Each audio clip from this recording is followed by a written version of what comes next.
Welcome to our shower enclosure video. First of all, measure from the outside of the tray, the 10 millimeters or so it says for your uprights. Make sure you level them completely and then mark with a pencil. Make sure they're absolutely plumb. This is both sides of the tray. Scribe the line and then double check that they're level. This is very important and the door operation will depend on it. Put some sanitary sealant along the inside of the upright channels and push them again against the wall onto your line. Move them up and down so that the sealant is squashed flat against all part of the channel.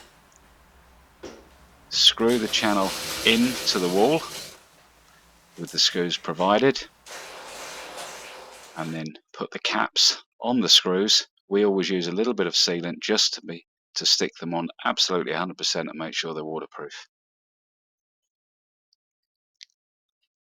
Slide the frame, put the frame together of course first. Each frame is different, so we haven't shown you that. Push the frame into the channel, drill through the channel and the frame as shown by the instructions and screw together tightly. Don't use a power screwdriver for this operation because the self-tappers will strip the thread away. Screw them in, push the caps on. You can see they're a tight fit without sealant, but a little bit of sealant doesn't hurt. These are the door stops for the frame. Fit those in position around the top and the bottom of the frame if required, and these will stop the doors banging together or banging against the ends when they're open. This is a quadrant tray, so these are curved doors, and these are the brackets that will fit at the top of the doors. The door slides in there, tightens up, and the clip covers the holes.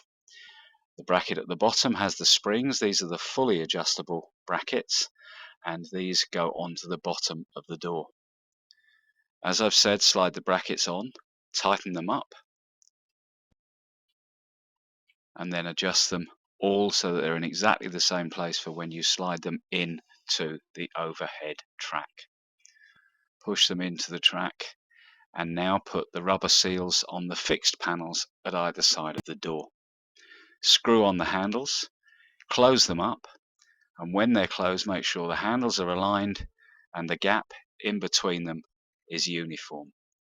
The gap all the way from top to bottom should be absolutely parallel, as you can see here, and if it isn't, there's adjustment on the top brackets to make sure that you get them parallel. Push the magnetic closure strips onto the edge of the sliding doors and push them together. This is another check to make sure that your doors are accurately aligned, and as I've said, if they're not, the adjustment is on the top rail.